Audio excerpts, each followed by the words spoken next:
เป็นนักมวย1 คนที่ไม่พูดถึงไม่ได้สำหรับนากระดะคนนี้เก่งจริงเก่งส้มคำลำลือส้มเหลวที่เป็นตัวบักของลุนส้มเหลวที่เขาตั้งให้เป็นปีศาจของลุนอะตอมเวทตั้งแต่เขาจกมวยวันมานะผมยังมองไม่เห็นเลยว่าใครสู้กับเขาได้แบบสมศักดิ์ศรีนุ่มสุรินทร์ที่ว่าเนที่ว่าสดที่ว่าจริงยังถูกเขาซ่อนมวยไปไม่เป็นตาเหมือนมวยคนละเกตเหมือนมวยคนละชั้นเหมือนมวยวัดเลยนี่ไม่ได้ซ้ำเติมนักมวยไทยนะแต่นากระดะเก่งจริงเก่งส้มคำลำลือขนาดอาจารย์ช้ายังปากชมว่านากระดะข้องจริงข้องเตหรือว่าเขาต้องขยับเวทขึ้นมาแล้วหรือว่าเขาต้องเพิ่มเวทขึ้นมาแล้วพอในพิกัดเวทนี้ผมบอกตรงๆเลยว่ายังหาตัวจับเขาไม่ได้เลยเดี๋ยวมองไม่เห็นภาพเลยว่าใครจะมาต่อกรกับเขาเป็นคนต่อไปผมไม่เป็นตัวหลักตัวจอผมนาชงไปด้วยซ้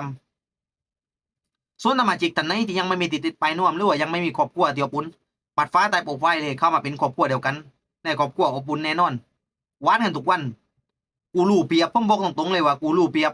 มีทั้งบอลเวปี้มีทั้งมวยเวปี้มีทั้งมวยวูเวปี้มีแต่ของดีๆทั้งนั้นฝากกดติดตามบิ๊กบอสไว้ด้วยจะได้ไม่พลาดข่าวสารดีๆในวงการมวย